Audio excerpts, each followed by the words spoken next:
आणखीन एक महत्त्वाची बातमी, अमरावती नागपूर महामार्गावर शिवशाही बसला भीषण अपघात झालेला आहे। बस पलटी झाल्याने एका प्रवाशाचा मृत्यू झालाय तर 28 प्रवासी जखमी झाले। गायीला वाचवण्याच्या प्रयत्नामध्ये शिवशाही बसचा अपघात झाला। अमरावती नागपूर महामार्गावर वाहतूक कोंडी झाल्याचं पाहायला मिळतंय। स्वप्नील उमाप आमचे प्रतिनिधी अधिक माहिती देतील। स्वप्नील,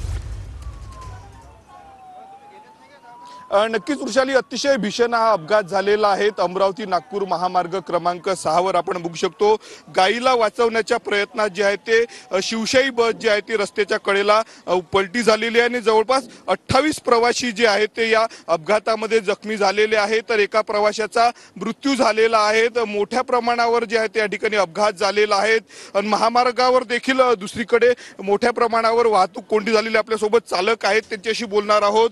दादा, नेमका कसा अपघात झाला? तुम्ही गाडी घेऊन येत होता?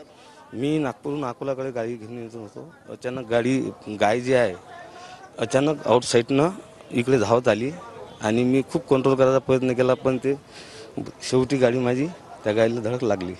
किती प्रवासी दादा या तुमच्या शिवशाही बसमध्ये होते?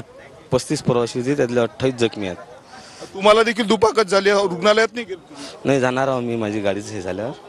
आपण बघू शकतो या ठिकाणी बसची काय अवस्था झाली आहे मी तुम्हाला दाखवू शकतो। नागपूरवरनं अकोल्याकडे ही संपूर्ण बस जात होती आणि पूर्णतः ही बस पलटी झालेली आहे। काचा अक्षरशः तुटलेल्या आहेत। शिवशाही बस आहेत। या महामार्गावर अनेकदा जनावरांचा वावर देखील राहतो, अशातच त्या जनावरांना वाचवण्याच्या प्रयत्नामध्ये जी आहे ती संपूर्ण ही एसटी बस जी आहे ती पलटी झालेली आहे। 28 प्रवासी जखमी झाली। तर दुसरीकडे जर आपण बघितलं तर महामार्गावर मोठ्या प्रमाणावर ज्या आहेत त्या वाहनांच्या रांगा लागलेल्या आहेत। नागपूर अमरावती महामार्ग क्रमांक 6 आहेत आणि मोठ्या प्रमाणावर वाहतूक असते, परंतु या अपघातामुळे जे आहे ते या ठिकाणी वाहतूक कोंडी झालेली आहे। आता पोलीस देखील दाखल झाले आणि सुद्धा पाहायला मिळतंय। धन्यवाद स्वप्नील दिलेल्या सविस्तर माहितीसाठी।